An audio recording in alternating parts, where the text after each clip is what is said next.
40 দিনের বেশি যদি কেউ নাভির নিচের লোম পরিষ্কার না করেন তাহলে সেক্ষেত্রে তার সালাত কবুল হবে না, তার নামাজ হবে না। এরকম একটি মাসআলা আমাদের সমাজে প্রচলিত আছে। এবং হাদিসের আলোকে এটি কতটা সঠিক? নামাজ অবস্থায় ওযু চলে যেতে চায়, এমন অবস্থায় ওযু আটকিয়ে রেখে নামাজ আদায় করা যাবে কি? দাঁড়িয়ে পেশাব করলে কি গোসল করা ব্যতীত নামাজ হবে না? নামাজ হবে না। ছোট বাচ্চার প্রসাব গায়ে লাগলে কি নামাজ হবে? ওযুর সময় মাথায় ওড়না থাকা কি বাধ্যতামূলক? মাথার চুল কালার করা সম্পর্কে ইসলামের শরীয়ত কি বলে? পারফিউম ব্যবহার করা বৈধ হবে কি? মৃত ব্যক্তির লাশ, বিশেষ করে মহিলার লাশকে ভিডিও কনফারেন্সের মাধ্যমে দূর দূরান্তের আত্মীয় স্বজনকে দেখানো যাবে? চোখে কাজল বা আইলাইনার ব্যবহার করে নামাজ পড়লে নামাজ হবে কিনা? 4 রাকাত নামাজের বদলে 3 রাকাত পরে সালাম ফিরালে কি করণীয়? এটা পরে মনে পড়েছে। আর বিলম্ব না করে চলুন আমরা প্রবেশ করি আপনাদের প্রশ্নগুলোর উত্তর দেওয়ার পালায়। অ্যাঞ্জেল রুমি আপনি লিখেছেন, চোখে কাজল বা আইলাইনার ব্যবহার করে নামাজ পড়লে নামাজ হবে কিনা? নামাজ হয়ে যাবে। সুমন আহমেদ আপনি লিখেছেন, 4 রাকাত নামাজের বদলে 3 রাকাত পরে সালাম ফিরালে কি করণীয়? এটা পরে মনে পড়েছে। ফরজ নামাজ যদি 4 রাকাত যায় 3 রাকাত সালাম ফিরে ফেলেন, তৎক্ষণাৎ মনে পড়লে তো আরেক রাকাত পরে শেষ নামাজ হয়ে যাবে। কিন্তু আপনি উঠে চলে গেছেন, অন্য কাজ করছেন, তারপরে মনে পড়েছে, তাহলে আবার আপনাকে সে সালাত আদায় করতে হবে। ইসরাজান আপনি লিখেছেন, স্বামীকে খুশি করার জন্য ফর্সা হওয়ার ক্রিম ব্যবহার করা যাবে কিনা? ফর্সা হওয়ার ক্রিম সম্পর্কে আগে আমরা বলেছি, এটা থেকে আদতেই কি পরিপূর্ণ মানুষের রং চেঞ্জ হয়ে যায় কিনা? যদি পূর্ণ রং চেঞ্জ হয়ে মানুষের আকৃতি পরিবর্তন হয়ে যায় তাহলে সেটা তো জায়েজ নয়। আর হালকা একটু ফর্সা দেখায় এরকম যদি হয় তাহলে সেটি করা যেতে পারে। নুসরাত কবির উর্মি আপনি লিখেছেন, ওযুর পরে ভ্যাসলিন, গ্লিসারিন ইত্যাদি ব্যবহার করলে ওযু বা নামাজের কোনো ক্ষতি হবে কি? না, ওযু বা সালাত ভঙ্গের সুনির্দিষ্ট কারণ আছে, সেই কারণগুলো না পাওয়া গেলে ওযু বা সালাত ভঙ্গ হবে না। বিধায় ভ্যাসলিন বা গ্লিসারিন ইত্যাদি ব্যবহার করলে ওযু নষ্ট হবে না, সালাতের কোনো অসুবিধা হবে না, কারণ এগুলোর ফলে ওযু ভঙ্গের কোনো কারণ পাওয়া যায় না। ওযু ভঙ্গের মৌলিক কারণ হলো শরীর থেকে যদি নাপাক বের হয় বা নাপাক বের হওয়ার মতো যথেষ্ট সম্ভাবনা তৈরি হয় তাহলে সেক্ষেত্রে ওযু ভঙ্গ হয়। এছাড়া সাধারণত ওযু ভঙ্গ হয় না। অতএব ভ্যাসলিন, গ্লিসারিন ইত্যাদি আপনি ব্যবহার করেছেন, কারণ নাপাক বের হয়নি আপনার শরীর থেকে, বিধায় ওযু ভঙ্গ হবে না। এরপর আশিক রহমান আপনি লিখেছেন, মৃত ব্যক্তির লাশ, বিশেষ করে মহিলার লাশকে ভিডিও কনফারেন্সের মাধ্যমে দূর দূরান্তের আত্মীয় স্বজনকে দেখানো যাবে? মৃত ব্যক্তির লাশ যদি নিজের কোনো আত্মীয় স্বজনকে দেখান দূরের, আর মৃত ব্যক্তি মহিলা হয়, যাকে দেখাচ্ছেন তিনি যদি তার মাহারাম হয় তাহলে দেখালে গুনাহ হবে না। তবে সেটাকে ভিডিও করে রাখা, ছবি তুলে রাখা অবশ্যই অনুচিত কাজ, কারণ মৃত্যুর পর মানুষের আকৃতিতে অনেক সময় পরিবর্তন হয়, কিছুটা বিকৃতি ঘটে থাকে। এগুলোকে ধারণ করা, রাখা বা বিভিন্ন জায়গায় প্রচার করানোর সময় মৃত ব্যক্তির জন্য অপমানের হয়, যেটা তিনি জীবদ্দশায় হয়তো পছন্দ করতেন না যে তার বিকৃত কোনো রূপকে কেউ প্রচার করুক, সেজন্য রেকর্ড করে রাখা অনুচিত। তবে লাইভে যদি দেখানো হয় তার কোনো মাহারামকে, যাতে পর্দার কোনো বিধান লঙ্ঘন না হয়, তাহলে সেক্ষেত্রে কোনো হারাম কিছু হবে না বলে আশা করি। তবে মনে রাখতে হবে খুব দ্রুততার সাথে আপনার দাফন কাফনের ব্যবস্থা করা, এই সমস্ত লাইভ কনফারেন্স এগুলো করতে যেন খুব বেশি বিলম্ব না করা হয়, সে বিষয়টি অনেক গুরুত্বপূর্ণ। জানাজা দিতে আসছে, জানাজা খুব দ্রুততার সাথে তোমরা দাও। শাহিন আলম লিখেছেন, পারফিউম ব্যবহার করা বৈধ হবে কি? পারফিউম ব্যবহার করা বৈধ। পারফিউমে যে অ্যালকোহল আছে, সেই অ্যালকোহলের কারণে অনেক ওলামায়ে নাজায়েজ বলেন।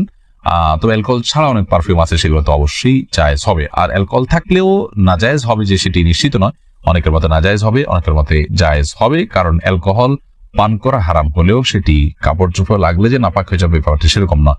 এটা যথেষ্ট মত পার্থক্য আছে। সবচেয়ে ভালো হয় অ্যালকোহল ছাড়া অনেক পারফিউম বাইরে হচ্ছে সেগুলো ব্যবহার করা, কিংবা আপনার আতর ব্যবহার করা। আমি ব্যক্তিগতভাবে অ্যালকোহল সহ পারফিউম ব্যবহার করাটাকে জায়েজ মনে করি। এরপরে আব্দুল মা এই আইডি থেকে আপনি লিখেছেন, মাথার চুল কালার করা সম্পর্কে ইসলামের শরীয়ত কি বলে?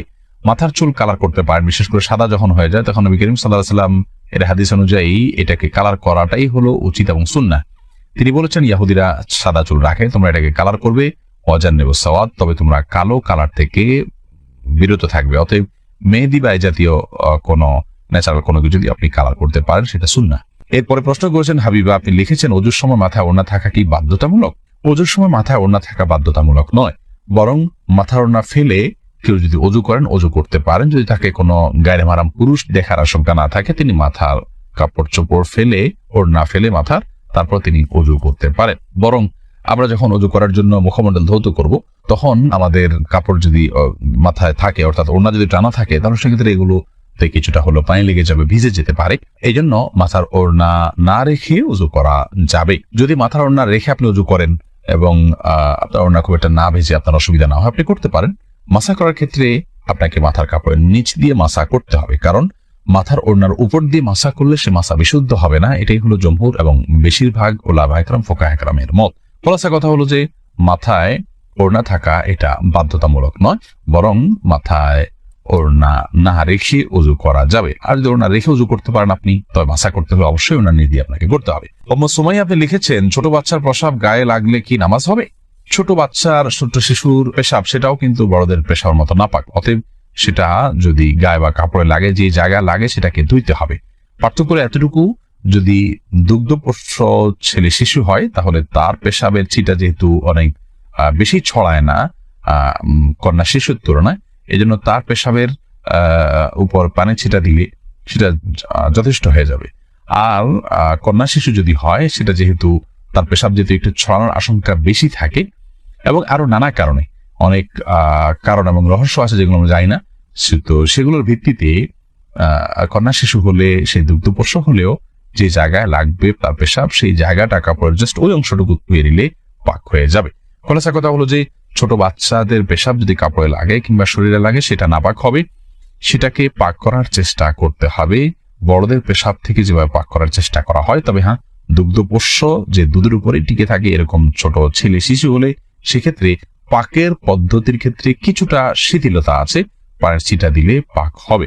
তবে সেক্ষেত্রে ধুয়ে ফেলাটাই হলো সংশয় মুক্ত। বিশেষ করে আপনার অনেক সময় খুঁতখুঁতির স্বভাব থাকে অনেকের মধ্যে সন্দেহ থাকে, মনের প্রশান্তির জন্য পুরোটা ধুয়ে ফেললে সেটা অবশ্যই উত্তম এবং ভালো, কারণ পেশাব থেকে পরিচ্ছন্ন থাকা নির্দেশনা হাদিসে রয়েছে। এমনি সাকিব মাতব্বর লিখেছেন, নামাজ অবস্থায় ওযু চলে যেতে চায়, এমন অবস্থায় ওযু আটকিয়ে রেখে নামাজ আদায় করা যাবে কি? অবশ্যই আটকিয়ে রেখে আদায় করা যাবে, তবে স্বাভাবিক অবস্থায় ওযু আটকিয়ে রেখে তারপরে ওই ওযু দিয়ে নামাজ পড়া উচিত নয়। তবে নামাজের মধ্যে যদি আপনার ওযু ভাঙার বা পেশাব পায়খানা বেগ হয় তাহলে সে বা বায়ু নির্গত হওয়ার বেগ হয় তাহলে সেটাকে আটকিয়ে রেখে সালাত কমপ্লিট করা যেতে পারে, যেহেতু সালাত কমপ্লিট করা আল্লাহর কর্তৃক নির্দেশিত, আমার বলেছে। এরপরে মোহাম্মদ আরাদ আব্দুল্লাহ আপনি জানতে চেয়েছেন, দাঁড়িয়ে পেশাব করলে কি গোসল করা ব্যতীত নামাজ হবে না?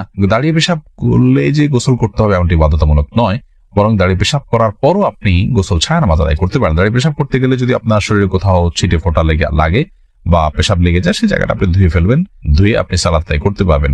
আর দাঁড়িয়ে পেশাব করাটা অনুচিত, অনুত্তম, ভালো নয়, মাকরুহ কাজ। নবী করিম সাল্লাল্লাহু আলাইহি ওয়াসাল্লাম সচরাচর দাঁড়িয়ে পেশাব করতেন না। 40 দিনের বেশি যদি কেউ নাভির নিচের লোম পরিষ্কার না করেন তাহলে সেক্ষেত্রে তার সালাত কবুল হবে না, তার নামাজ হবে না। এরকম একটি মাসআলা আমাদের সমাজে প্রচলিত আছে। কোরআন এবং হাদিসের আলোকে এটি কতটা সঠিক আমরা সে বিষয়ে জানার চেষ্টা করব।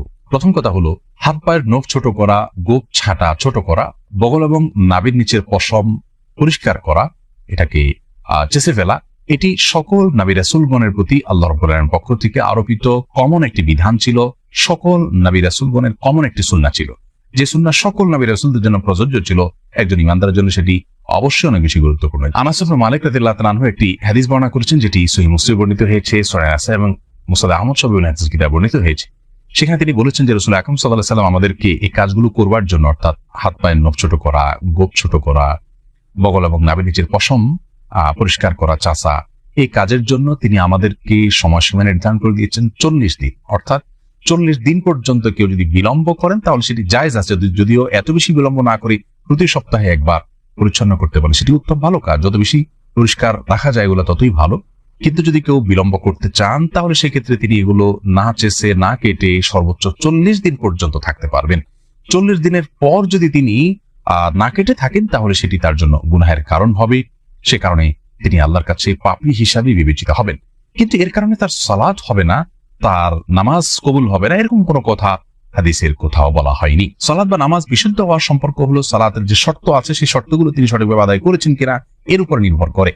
যার কারণে সালাতের শর্ত যদি সঠিকভাবে আদায় করে থাকেন, ফরজগুলো সঠিকভাবে আদায় করে থাকেন, তাহলে সালাত বিশুদ্ধ হবে। যদিও তার নাভির নিচের লোম তিনি অপরিষ্কার রাখেন, নখ বড় রাখেন, এগুলো করা সত্ত্বেও তার সালাত আদায় হয়ে যাবে। কিন্তু এগুলোকে তিনি বড় রাখবার কারণে, ছোট না করার কারণে, সময়মতো না চাষবার কারণে, 40 দিনে বেশি অপরিচ্ছন্ন রাখবার কারণে তিনি একটি গুনাহে লিপ্ত হলেন, সেটি সম্পূর্ণ ভিন্ন বিষয়। আল্লাহর পরে আমাদের সকলকে সব ক্ষেত্রে রাসূল আকরাম সাল্লাল্লাহু আলাইহি ওয়াসাল্লামের সমস্ত দিক নির্দেশনাগুলোকে মেনে চলার তৌফিক দান করুন।